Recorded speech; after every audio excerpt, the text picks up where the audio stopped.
এক মন্ত্রী ছিল, সে সবসময় শুধু বলে যে আল্লাহ যা করে ভালোর জন্যই করে।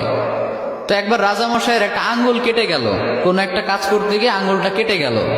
ওই টাইমে মন্ত্রী গিয়ে বলে, রাজামশাই মন খারাপ করবেন না, ডোন্ট বি আপসেট, আল্লাহ যা করে ভালোর জন্যই করে। এবার রাজামশাই তো রেগে গেছে যে এতদিন একা একা বকবক করতে কিছু বলি নাই, আমার আঙ্গুল কেটে গেল, এখানে ভালোর কি আছে? আচ্ছা, মন্ত্রীকে এবার বলতেছে, তো আল্লাহ যা করে ভালোর জন্যই করে, তাই না? বলে হ্যাঁ।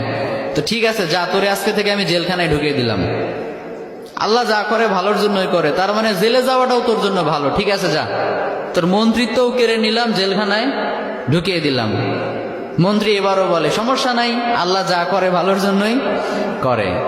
তো এবার রাজামশাই আরেকটু রেগে গেছে যে পানিশমেন্ট দিতে চাইলাম, উল্টা দিকে আমাকে নিয়ে ঠাট্টা করে, ভালো লাগতেছে না, কি করবে? রেগে মেগে কয়েকটা লোক নিয়ে, তার সাঙ্গপাঙ্গ যারা আছে ওদেরকে নিয়ে জঙ্গলে চলে গেছে শিকার করার জন্য। কি করার জন্য?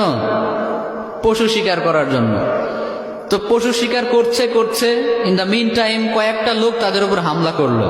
এরা হলো জঙ্গলি মানুষ, এদেরকে কি বলে? জঙ্গলি মানুষ, বুঝতে পারছেন? মানে এরা জঙ্গলি, ওদের ওপর হামলা।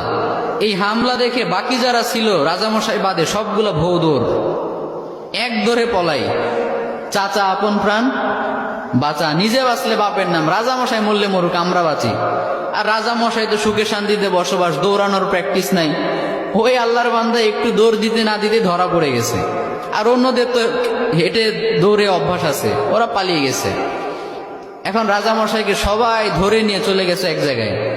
আসলে রাজামশাইকে তারা নিয়ে গিয়েছে জবাই করার জন্য। কি করার জন্য?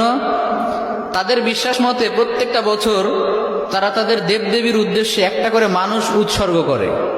তাদের ধারণা হচ্ছে একটা করে মানুষ যদি আমরা প্রত্যেক বছর উৎসর্গ করি দেবদেবীদের জন্য, তাহলে পুরো বছরটা দেবদেবীরা আমাদেরকে সিকিউরিটি দিবে, নিরাপত্তা দিবে।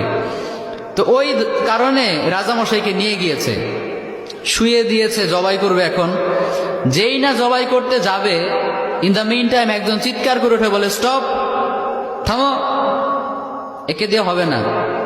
কেন, কি সমস্যা? বলে, খেয়াল করে দেখো, এর একটা আঙ্গুল কাটা। সুবহানাল্লাহ পড়বেন না?